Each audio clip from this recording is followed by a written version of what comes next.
예, 여러분 반갑습니다. 오늘 강연하게 될 유시민입니다. 이게 오늘 강연할 주제입니다. 책 표지인데요. 예, 많이 이용해 주십시오. 날씨가 구전데 이렇게 갑자기 오디오가 잡음이 나는데, 예, 날씨가 이렇게 구전데 되게 직장 다니시는 분들이 많으실 것 같은데 와주셔서 감사합니다. 저녁들은 드셨어요? 아이고, 저런 어떡하나. 예, 끝나고 나서 드시기 바랍니다. 자기 돈 내고. 예, 잘 들리시죠?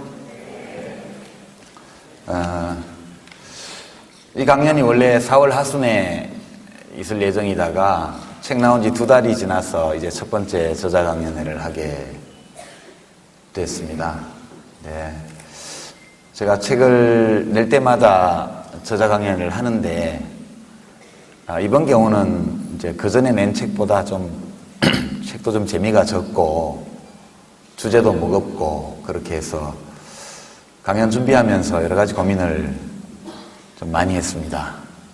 그래서 이 강연에서 책 내용을 그냥 요약해서 반복하는 것은 큰 의미가 없다 싶어서 크게 이제 책 내용에 구애받지 않고 강의 자료를 준비를 했습니다. 물론 이제 제가 여러분과 함께 이 사진과 텍스트를 좀 보게 될 텐데요. 여기 보게 될 텍스트는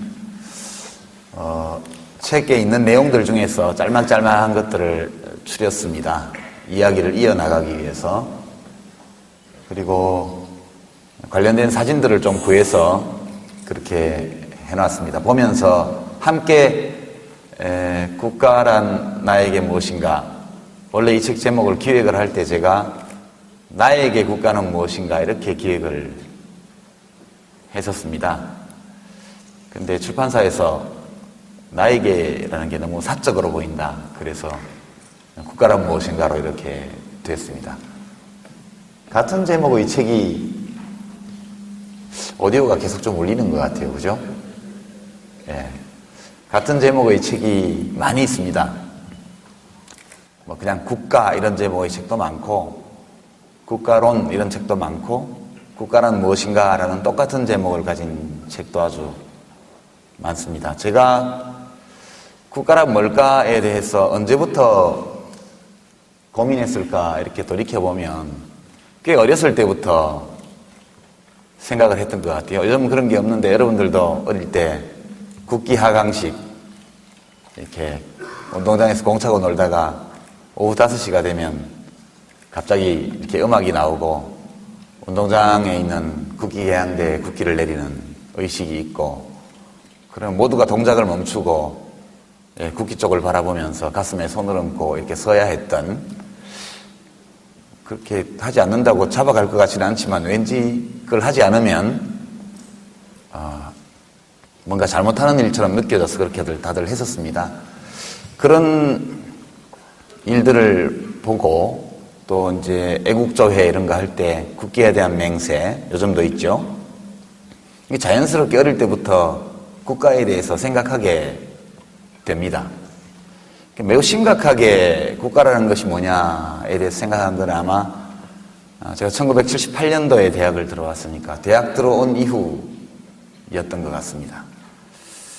그리고 이제 국가란 무엇인가에 관한 이런 제목을 가진 책을 직접 읽은 거는 아마 1984년도 겨울 같은데, 이 책에 인용되어 있는 해롤드 라스키의 국가란 무엇인가라는 책을 영등포 구치소에서 읽었습니다.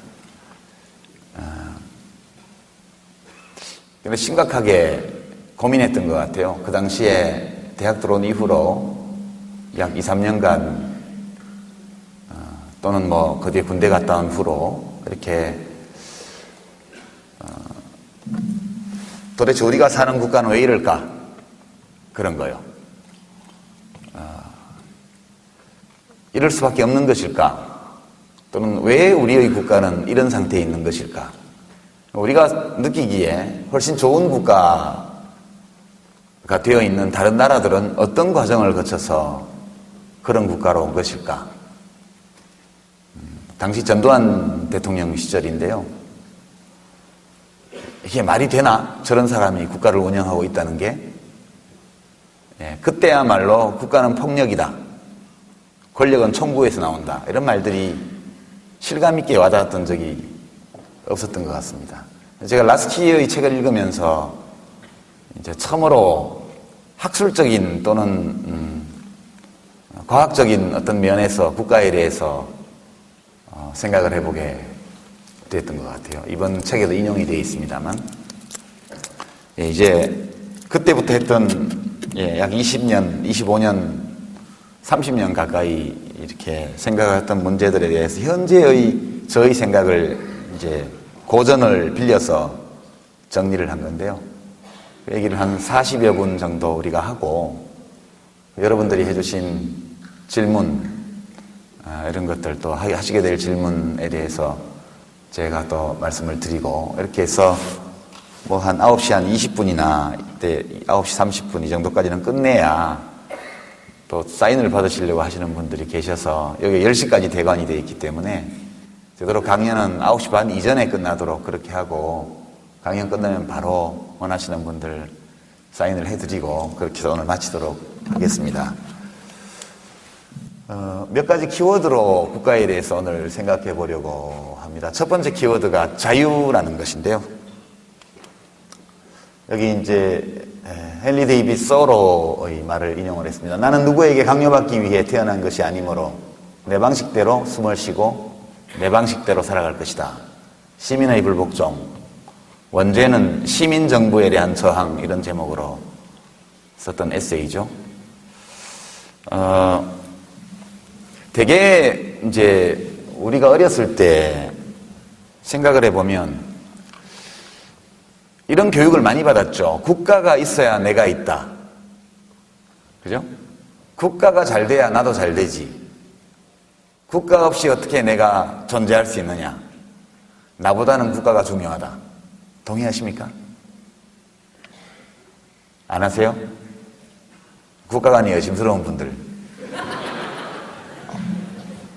그렇게 우리가 교육을 받았는데 그것에 대해서 이의를 제기하면 그러면 안 되는 것 같은 느낌이 있었습니다. 그리고 학교에 들어가 보니까 이제 국민교육헌장이라는 것이 있었는데 지금은 없죠.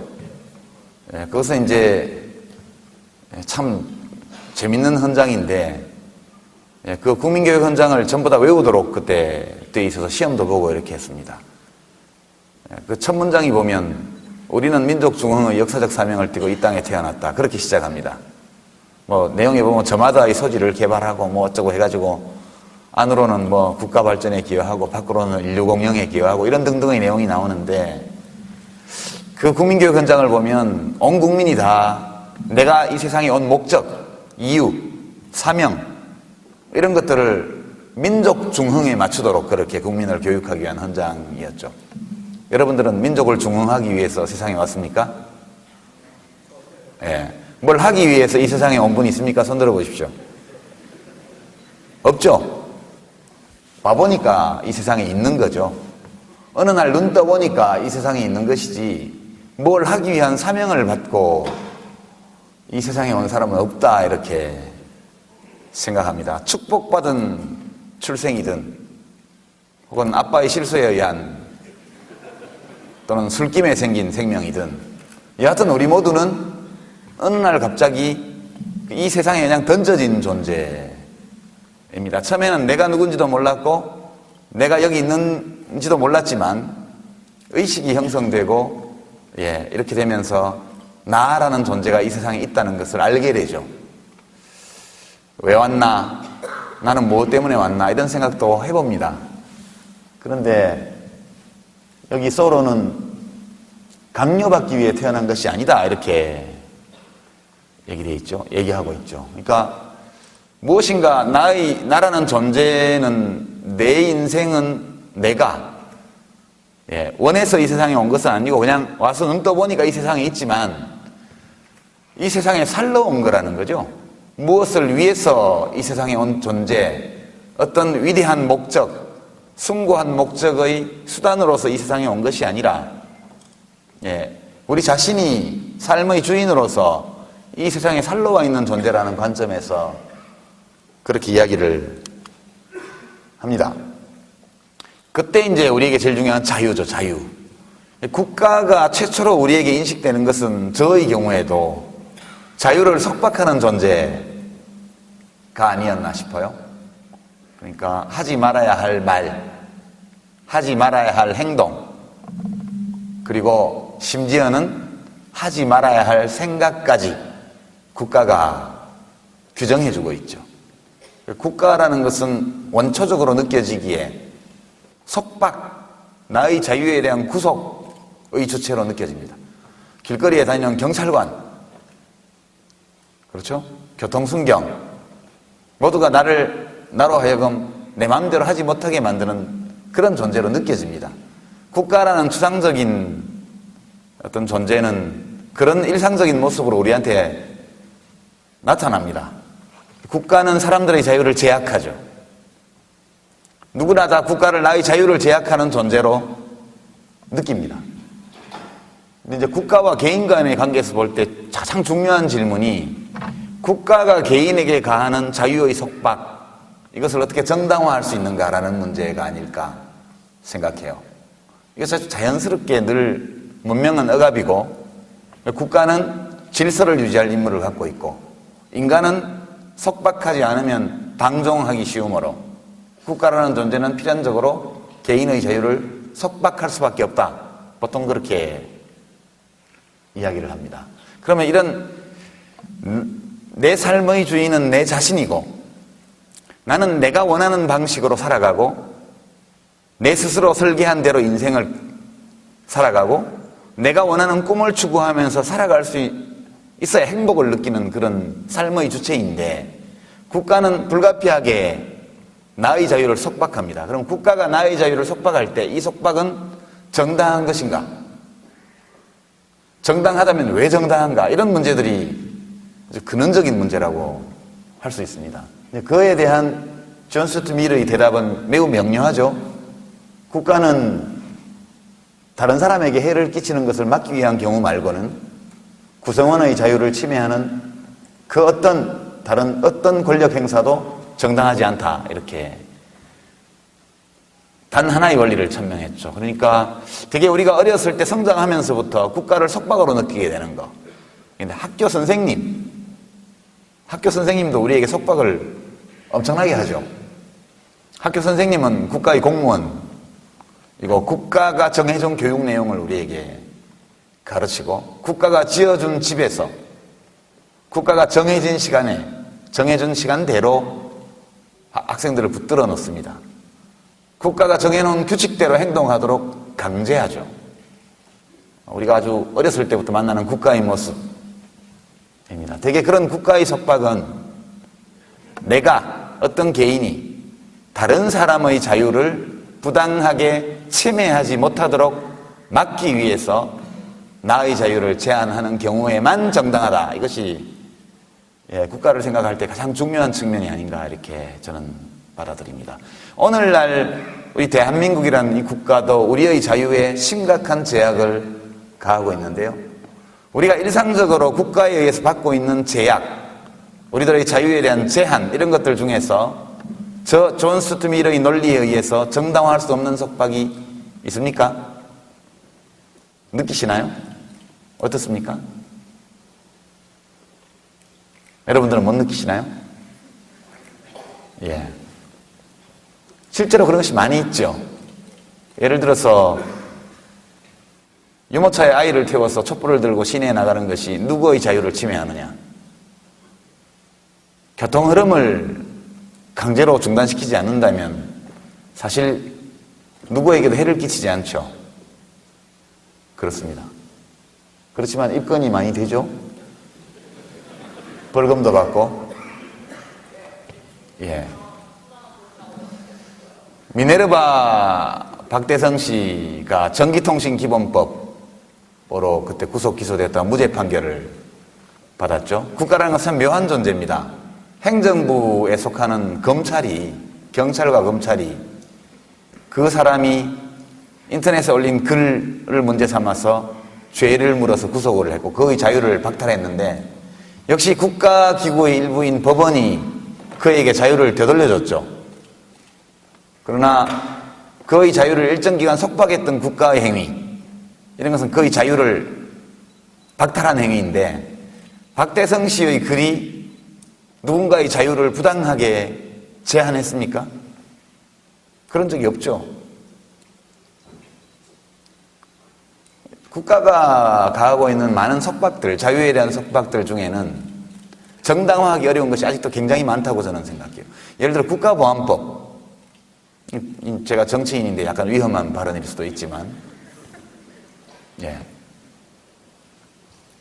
뭐 여러 차례 조금씩 개정돼서 오늘까지 왔습니다만, 예컨대 어느 누군가가 광화문 내거리에 가서 3대 세습 있을 수 있는 일이다 이렇게 외쳤다고 합시다. 그럴 수도 있지 라든가 아니면 그 좋은 일이라고. 여러분 중에서 그 좋은 일이라고 생각하는 분 있으세요? 손 한번 들어보시죠. 국가보안법 걸릴까 봐 손 못 드는 거죠. 아마 국가보안법이 없어도 손들 분이 한 분도 안 계실 거예요. 그러나 어떤 사람이 광화문에 이순신 장군 동상 밑에 가서 3대 세습은 정당하다고 외쳤다고 가정해보죠. 그의 외침이 누군가의 자유를 부당하게 제한합니까? 꼴 보기 싫을 수는 있겠죠. 뭐 저런 사람 다 있어.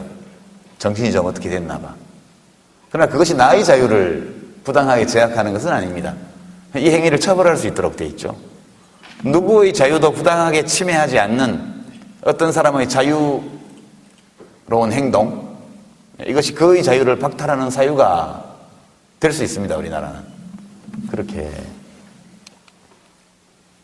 최근의 사례, 여러분들 중에도 G20 제너레이션에 속하는 분이 가끔 보이네요.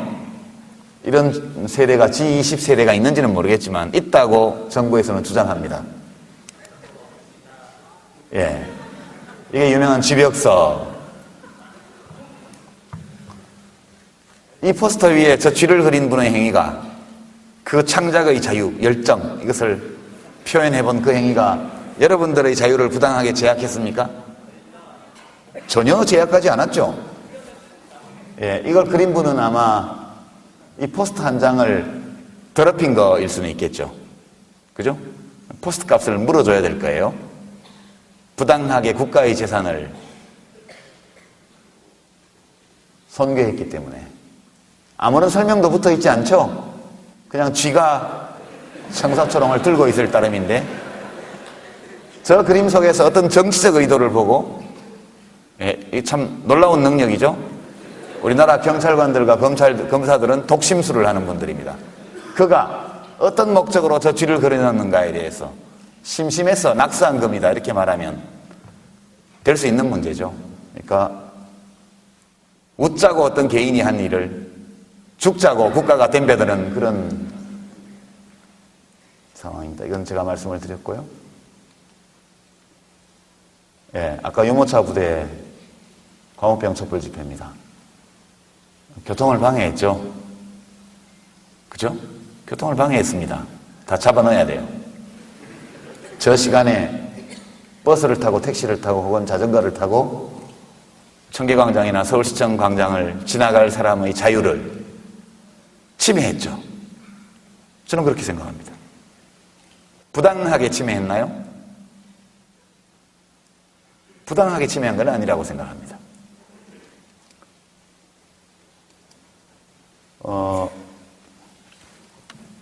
과연 저 촛불 집회가 타인의 자유와 권리를 부당하게 침해했는가? 이 문제로 넘어가면 이제 조금 복잡해집니다. 국가와 관련되어 있는 첫 번째 키워드가 자유라면 제가 이 책을 쓰면서 또는 그 이전에 살아오면서 늘 생각했던 것은 내가 타인의 자유에 대해서 부당한 침해를 가하지 않는 경우 국가가 나의 자유를 제약하는 모든 행위는 정당하지 않다. 그렇게 생각해 왔습니다. 지금도 그렇게 생각하고 있습니다. 왜 이것이 정당하지 않느냐. 그래서 소극적으로 표현하면 밀의 말처럼 국가 권력이 어떤 개인의 자유를 속박할 수 있는 유일하게 정당한 근거가 그 사람의 자유로운 행동이 타인의 자유를 부당하게 침해할 때뿐이라는 것, 이것이 하나의 측면이고요. 그래서 매우 소극적인 논리입니다. 보다 적극적인 논리를 펼 수 있는데요.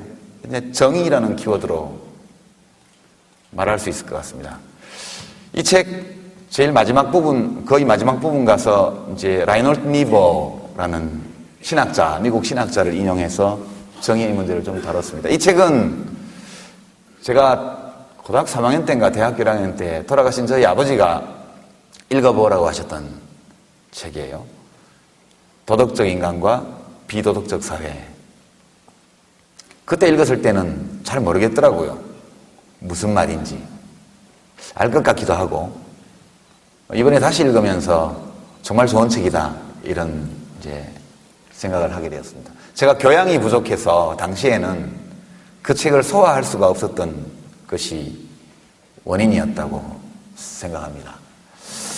좀 더 적극적으로 국가의 행위 또는 국가의 존재에 대해서 우리가 생각해 보는 것은 정의라는 개념과 관계가 있습니다. 니버의 말을 인용했죠. 사회에 요구할 수 있는 최고의 도덕적 이상은 정의다. 대개 우리들은 이제 사람들을 생각할 때 이기적 존재다 이렇게 얘기해요. 인간은 이기적 존재다. 맞죠?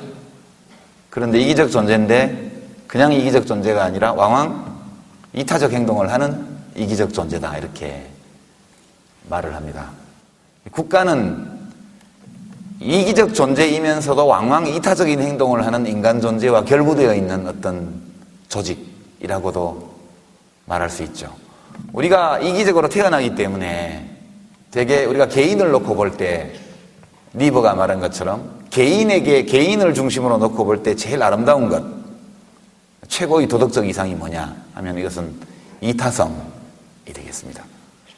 unselfishness 이렇게 표현이 되어 있는데요.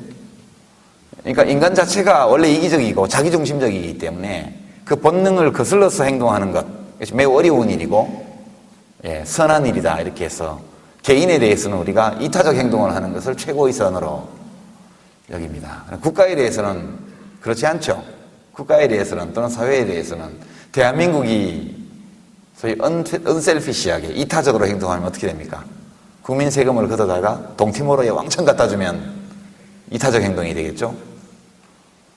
국민들의 세금을 왕창 가져다가 고통을 겪고 있는 아프가니스탄 사람들을 위해서 식량을 사다가 항공기로 막 뿌리면 엄청나게 이타적인 행동이 되겠죠?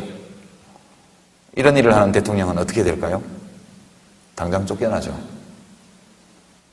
국가는 이타성을 요구받지 않습니다. 하면 좋지만.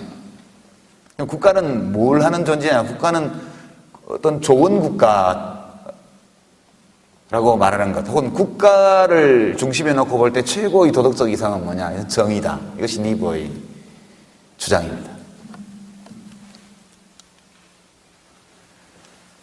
사람들이 우리말에 이제 옛날에 사촌이 논 사면 배가 아프다 이런 속담이 있는데, 현대화된 속담은 이제 배고픈 건 참아도 배 아픈 건 못 참는다 그런 속담이 있습니다.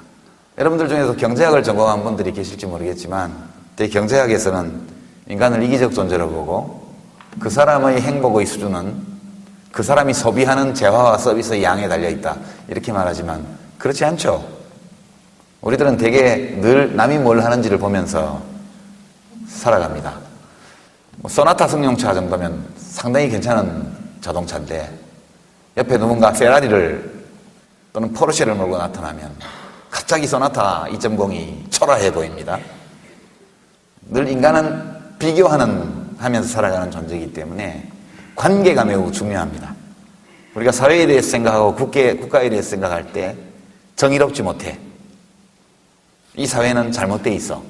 이 국가가 틀려먹었어. 라고 말할 때 그 말의 내용을 파고 들어가 보면, 종국적으로 보면 정의롭지 못하다는 의미가 포함되어 있습니다. 요새 정의에 대해서 관심이 많죠, 국민들이. 마이클 샌델 교수가 쓴 정의란 무엇인가라는 크게 재미있지 않은 책이 밀리언셀러가 우리나라에서 되고 미국보다 여기서 더 많이 팔린다고 그러더라고요. 정의에 대한 목마름 이런 것이 있지 않나 생각합니다. 특히 우리들의 그런 정의에 대한 직관 또는 관념을 거스르는 일들이 많이 생기기 때문에 그렇죠. 예컨대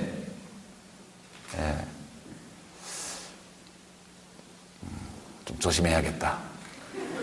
자꾸만 우리가 대통령을 예로 들려는 경향이 있어서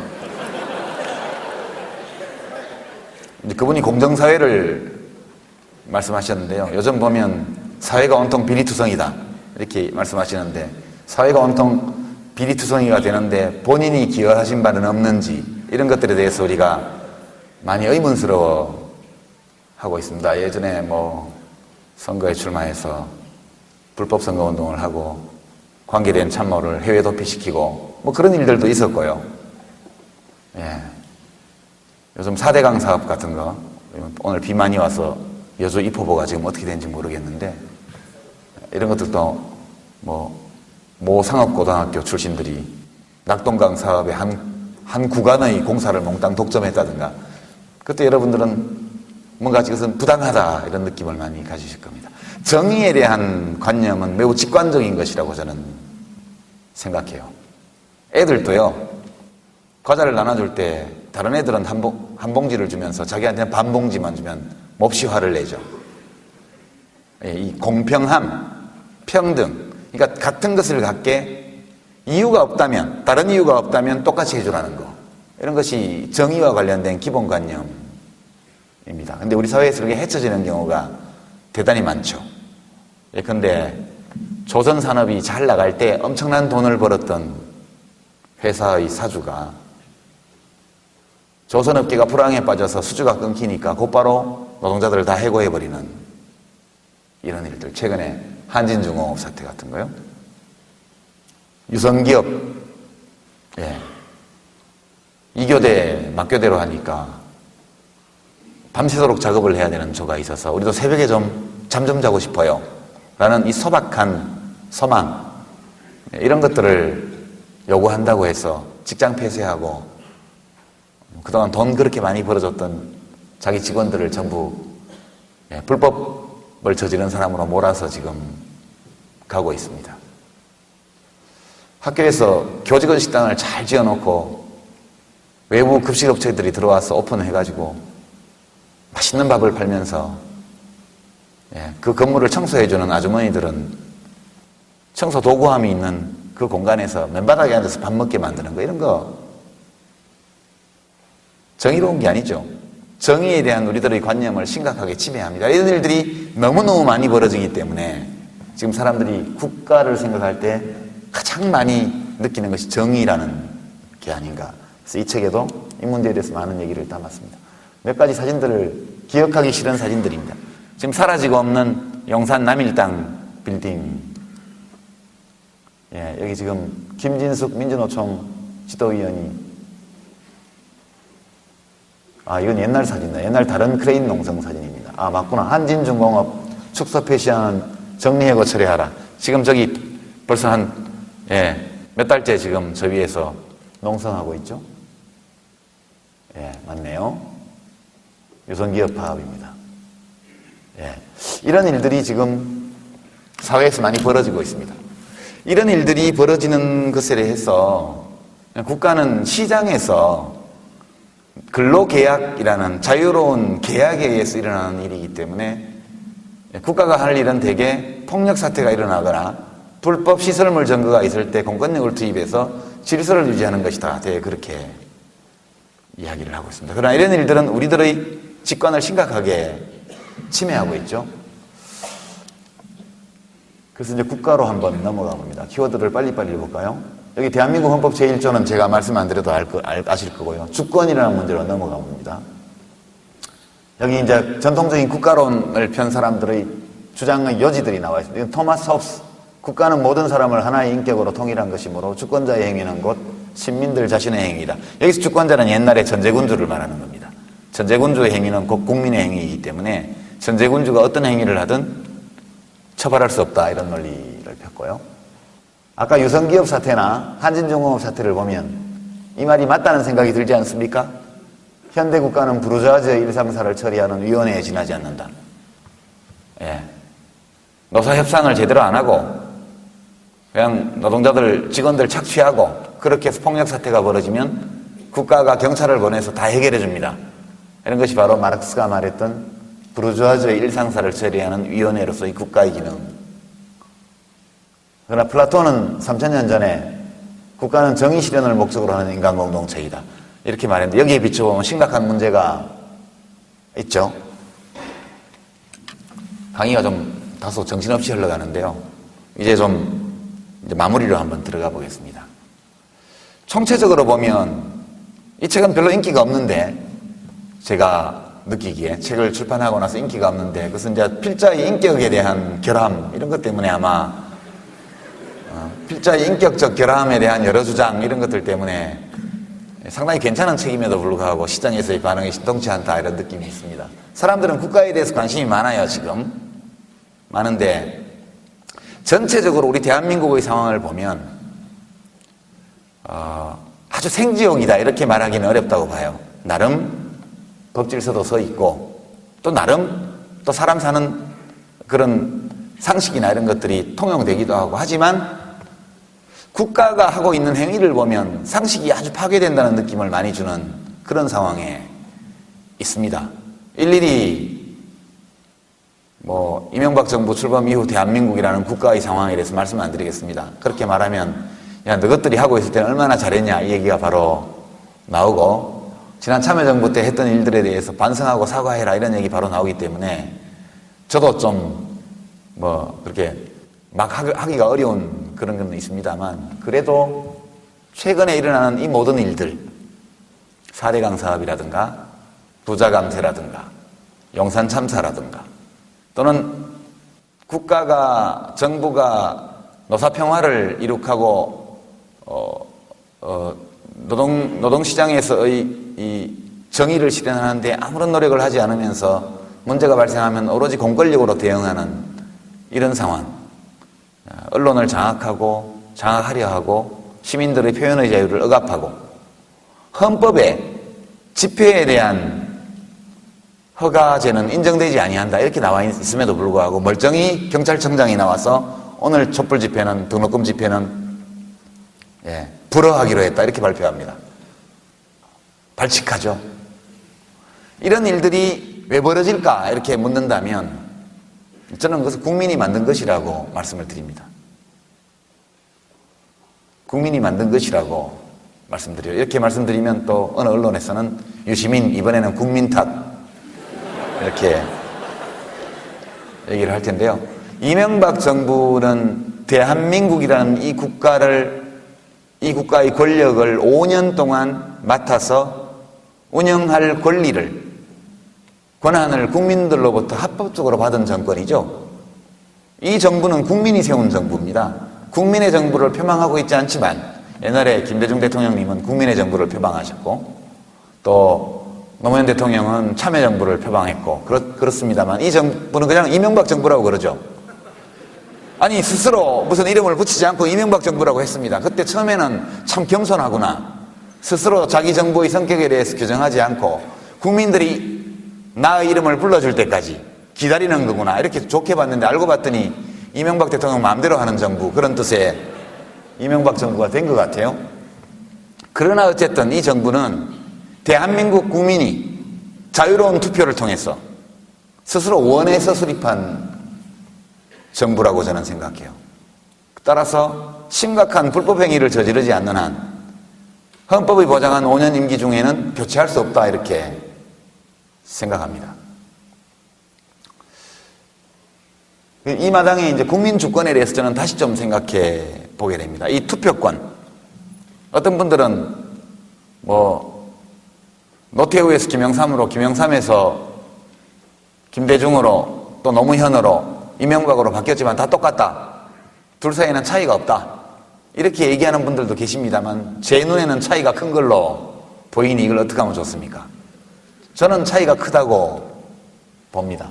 이 모두가 다 국민들이 자기의 주권을 행사함으로써 만든 정부들이고 국민들의 선택의 결과로 나타난 국가라고 저는 생각합니다. 어떤 분들은 투표하는 날 하루만 주권자가 되고 나머지는 전부 객체요 대상이 된다고 한탄하시는데요. 원래 그런 것입니다. 주권자가 되는 날 하루 잘못 선택하면 5년간 객체가 될 수밖에 없는 것이죠. 그러니까 주권이라는 것은 지금 우리가 갖고 있는 이 투표권, 국민들 중에 절반밖에 투표 안 하는 이 상황에서 이 투표권을 얻기 위해서 우리가 어떤 희생을 치렀는가, 이걸 한번 돌아보시죠. 지금 20대들, 대학생들이 등록금 문제 때문에 고통받고 있고 취직이 안 돼서 고민하고 있습니다.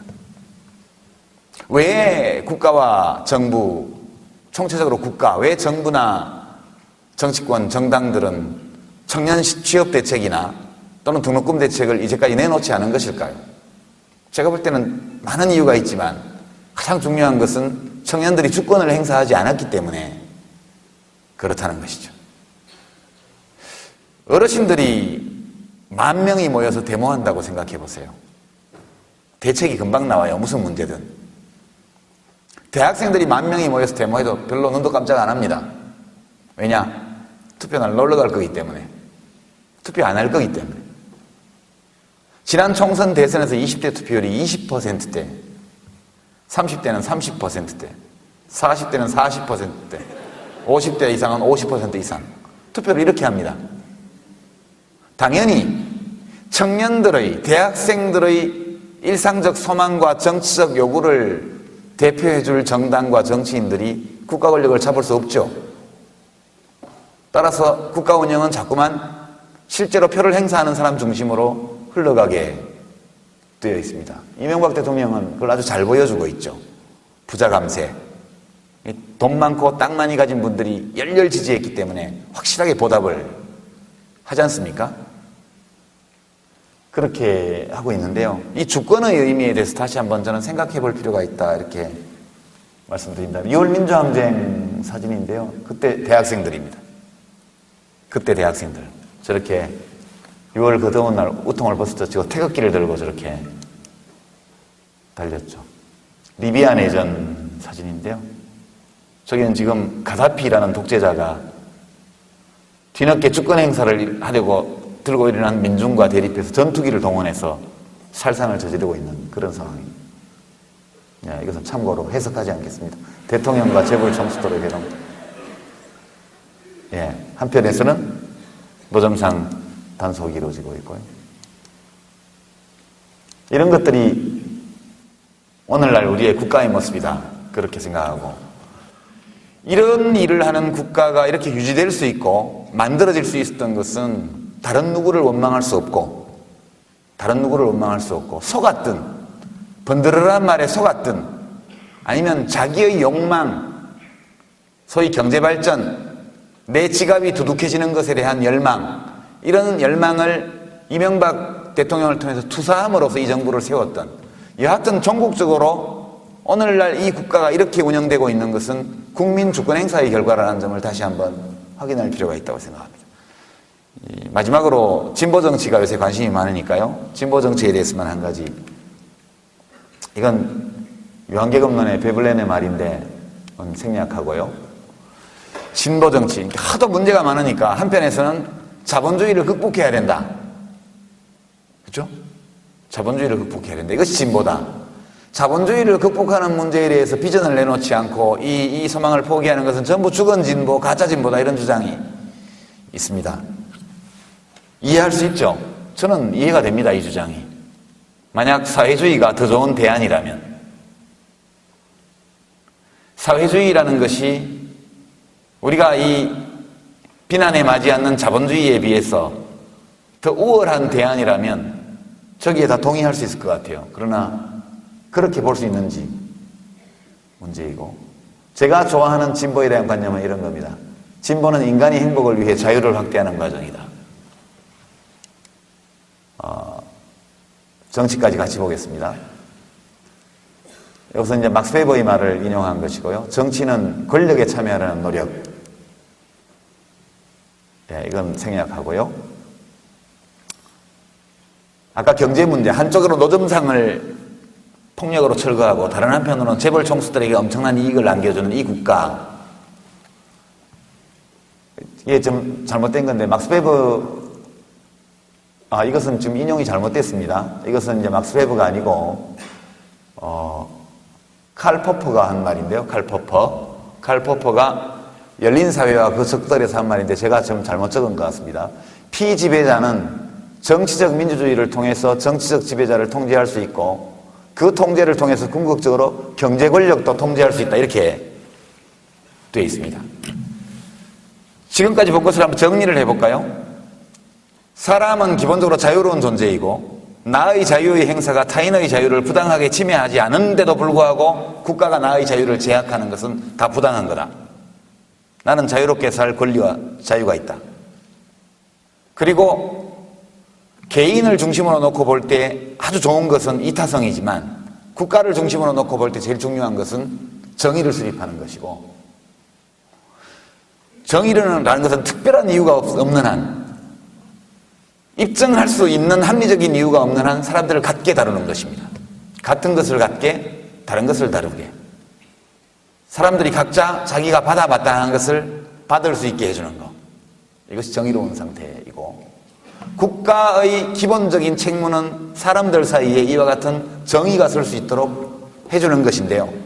근데 문제는 때로 국가 권력 그 자체가 정의를 해치는 존재가 되기도 하고 동시에 국가와 무관하게 또는 간접적으로 국가와 관련되어서 시장 또는 시민사회에서 강자가 약자의 자유를 부당하게 침해하는 정의롭지 못한 일이 많이 발생하는데도 불구하고 국가가 그것을 방조하거나 방관하는 불의를 저지르는 것 이런 것이 국가의 문제라고 생각합니다. 진보정치라는 것이 바로 국가로 하여금 이런 문제를 극복하고 여기서 벗어나서 국가가 스스로 악을 저지르거나 또는 부정의를 방관하거나 방조하는 것이 아니라 스스로도 선을 행할 뿐만 아니라 국가와 무관하게 국가 바깥에서 벌어지는 불의에 대해서도 그것을 바로잡을 수 있도록 노력하는 국가가 좋은 국가이고 국가로 하여금 이렇게 정의를 수립하게 만드는 것이 바로 진보정치의 목적이다. 이것이 이제 논리적인 연쇄가 되겠습니다. 오늘 강연에. 그러면 국민들은 주권자로 실제 이 일을 어떻게 할 수 있느냐라고 말할 때 사람들이 흔히 민주주의나 선거제도 이런 것들에 대해서 절차적 민주주의에 불과하다. 형식적 민주주의에 불과하다. 실질적 민주주의가 아니다 이렇게 말하지만 그 실질적 민주주의 또는 정의로운 사회를 이룩할 수 있는 방법은 절차적 민주주의밖에 없다는 것이죠. 그러니까 그렇게 많이 비난받는 또는 폄훼당하는 절차적 민주주의야말로 실질적인 민주주의 또는 정의에 이를 수 있는 가장 좋은 길이다. 왜? 그 이유가 카를 포퍼가 말한 바 주권자인 국민들, 시민들이 전국적으로 정치적 민주주의를 통해서 대통령, 장관, 검사 등등의 정치 권력을 통제할 수 있어야 되고 그렇게 하기 위해서는 그리고 그 정치적 지배자를 민중이 또는 시민들이 통제함으로써 국가 바깥의 영역에서 막강한 경제 권력을 축적해서 타인의 자유를 부당하게 침해하는 경제 권력에 대해서도 일정한 통제를 할 수 있다. 이것이 진보 정치를 통해서 무엇인가를 도모하려는 이유다. 그렇게 말씀드립니다. 이런 것들은 국가가 저지른 악, 이라크 파병도 국가가 저지른 악으로 분류하는 분들이 있습니다. 그 정치적 필요성이라든가 전후 맥락을 다 무시하고 보면 이라크 전쟁이라는 불의한 전쟁에 대한민국 정부가 국군을 파견한 것이기 때문에 비록 비전투 임무를 가지고 파견한 군대이긴 하지만 저렇게 볼 수 있는 측면이 있다 이런 점에서 말씀드렸고요. 이것은 스탈린 정권이 저지른 어마어마한 학살, 법정에 출두하는 재벌 총수 여러분들을 보여드리겠습니다. 예, 이건 나중에 좀. 마무리를 하면서, 제 강의는 좀 재미없을 것 같고, 여러분 질문을 받는 게 훨씬 재미있을 것 같았어요. 마무리를 하면서 이걸 보여드리면, 제가 26살 때 쓴 항소이유서에 나오는 글귀인데요. 제가 26살 때 국가에 대한 저의 생각이 저랬던 것 같습니다. 다시 보니까 국가는 그것이 국가이기 때문이 아니라 그것만이 구성원 모두에게 서로 방해하지 않고 자유롭게 행복과 자아실현을 추구할 수 있는 조건을 마련해 주기 때문에 존귀합니다. 이렇게 썼는데요. 하도 그때 국가가 존귀하다고 전두환 씨가 주장을 하고 우리 같은 사람이 국가를 해친다고 하도 욕을 해서 그거에 대한 항변으로 썼던 표현입니다. 저게. 국가가 귀중하다는 것을 인정했고, 근데 다만 국가가 귀중한 이유는 그들이 이야기하는 그런 것이 아니고 우리들이 서로 방해하지 않고 각자가 자유롭게 자기의 삶을 추구할 수 있는 조건을 마련해 줄 수 있는 것이 국가이기 때문에 나는 국가를 귀중하다고 생각한다. 나 반체제 아니에요. 반국가 아니에요. 그 얘기를 저렇게 했던 겁니다.